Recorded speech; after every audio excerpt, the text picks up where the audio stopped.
പെട്ടി തുറന്ന് പുറത്തു വന്ന എബ്രാഹിംശ്രീയുടെ ആത്മാവ് പ്രിയയുടെ കുഞ്ഞിനുള്ളിലേക്ക് പ്രവേശിച്ചു. പ്രിയ അതിന്റെ നിയന്ത്രണത്തിലായി. വേണ്ടതെല്ലാം അത് പ്രിയയെക്കൊണ്ട് ചെയ്യിക്കാൻ തുടങ്ങി. Oh sorry, I'm really sorry. ഞാൻ എന്നെ നിങ്ങൾക്ക് പരിചയപ്പെടുത്തിയില്ല. I M Freddy. എന്നെ നിങ്ങൾക്ക് പരിചയം കാണില്ല, പക്ഷേ നിങ്ങളെയൊക്കെ എനിക്കറിയാം. करोगे दैट्स योर कॉल. और हमारे बीच का टर्म्स, पूरे माल का 20% दूंगा in cash. I am a humble trader. मैं किसी के लिए कुछ भी बेच सकता हूँ.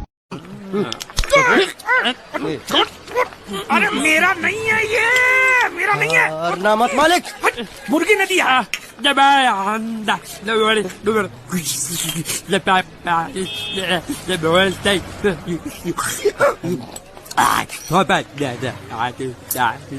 बोल रहा है ये? उबला हुआ अंडा मांग रहा है. इसको उबला हुआ पानी दे दे. बोलना अंडा अंदर पिघल गया, गुंगा है, पता नहीं चलेगा. दे दे. മോളെ, എനിക്കിഷ്ടായി മോളെ, വളരെ ഇഷ്ടായി. അന്തസ്സും ആഭിജാത്യവും സൗന്ദര്യവുമുള്ള ഒരു മരുമോനെ തന്നെയാ മോളെനിക്ക് തന്നത്. മോളെ ഡാഡി ഒരുപാട് വേദനിപ്പിച്ചു. ഡാഡിയോട് ക്ഷമിക്കണം. എന്നൊക്കെ കരിമിനറിയാം. എവിടാ അവള്? എനിക്കറിയില്ല. കിട്ടിയ അന്ന് തന്നെ ഞാൻ പോകുന്നു. എത്ര കാശ് കിട്ടി? 5000 രൂപ. 2000 കിടക്ക്. ഞാൻ പറഞ്ഞു വിട്ട തൊഴിൽ ചെയ്തിട്ട് കിട്ടിയതിന്റെ ഒരു പങ്ക് വീട്ടിലെത്തിക്കാൻ പാടില്ല അല്ലടാ. ഇനി ഇവിടെയുള്ള എല്ലാരോടും കൂടിയാ പറയണത്, ഇന്നു മുതൽ എന്റെ പിരിവ് എനിക്ക് നേരിട്ട് തന്നോളണം. നിങ്ങൾ ജോണിനോ ശ്രാങ്കിനോ വട്ടപ്പള്ളിക്കോ കൊടുക്കണത് ഒന്നും എനിക്കറിയണ്ട. എന്റെ കാശ് മുടങ്ങാതെ എനിക്ക് കിട്ടണം. ഇനി ആ സേട്ടുന്റെയോ വക്കീലിന്റെയോ ആളുകൾ ഇതിനകത്ത് വരില്ല. അവിടെ നിന്നുള്ളൊരു നിഴൽ പോലും ഇതിനകത്ത് വീഴില്ല. അങ്ങനെ ആരെങ്കിലും വന്നാൽ പിന്നെ അവൻ ജീവനോട് ഇവിടുന്ന് തിരിച്ചു പോവില്ല. കരിക്കട്ട കൊണ്ട് എന്തൊക്കെയോ കൂറിയിട്ടപ്പോൾ ഒട്ടും കോപിക്കാതെ തിരുവിതാംകൂർ കൊട്ടാരത്തിൽ ചിത്രമെഴുത്ത് പഠിക്കാൻ കൊണ്ടാക്കിയ എന്റെ അമ്മാവൻ രാജരാജവർമ്മയാവും ആദിഗുരു.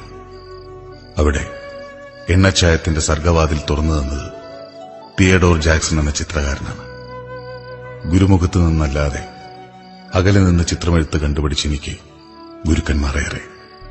പേരുകൾ പറകവയ്യ.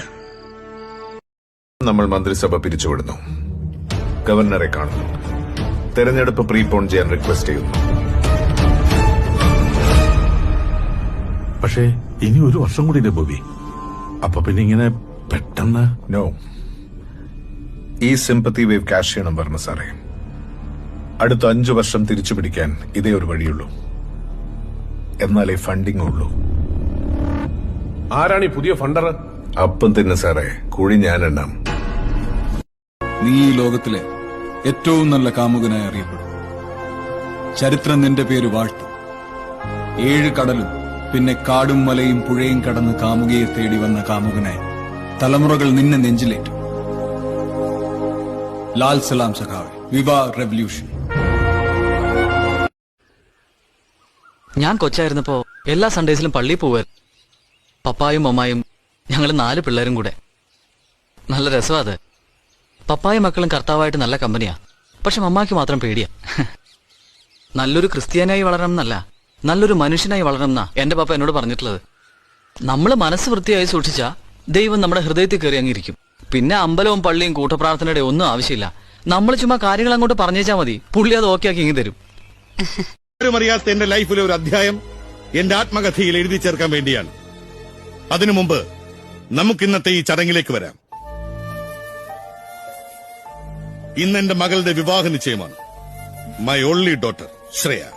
ഇവൾ ഇഷ്ടപ്പെട്ട് ഇവൾ തന്നെ തെരഞ്ഞെടുത്ത ഭാവി വരൻ മിസ്റ്റർ ഗൗതം മേനോൻ.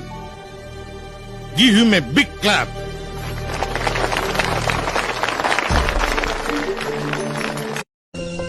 എന്നിട്ടും ഞാൻ ആരോടും പറഞ്ഞിട്ടില്ല, പറയുകയില്ല. വേണേലത് ഫ്രണ്ട്സിനോട് പറഞ്ഞ് എനിക്ക് അവരുടെ മുന്നിൽ സ്റ്റാർ ആവാം. പക്ഷെ ഞാനത് മനസ്സിൽ വെക്കത്തേ ഉള്ളൂ. ഇതിൽ ഇൻവോൾവ് ആയത് താനായതുകൊണ്ട്, തന്നെ ഹേർട്ട് ചെയ്യാൻ എനിക്കിഷ്ടമില്ലാത്തതുകൊണ്ട്. എന്താ അതങ്ങനെയെന്ന് ചോദിച്ചാ അത് ചിലപ്പോ എന്റെ ഈ ലെറ്റർ വായിച്ചാ തനിക്ക് മനസ്സിലാവുമായിരിക്കും. പ്ലീസ്.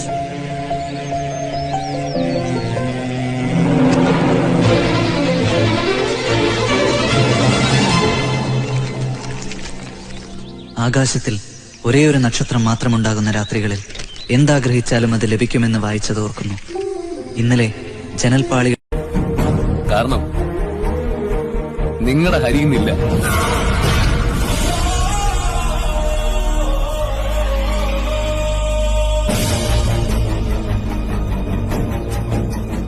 ഈ വിവാഹം അതെല്ലാത്തിനും ഒരു പരിഹാരമാവുമെന്ന് ഞാൻ പ്രതീക്ഷിച്ചു.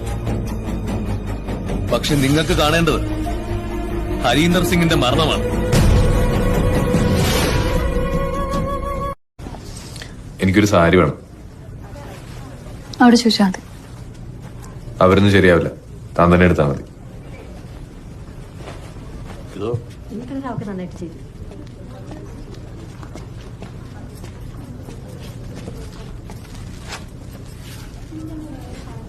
അതും കൂടെ എടുത്തേ.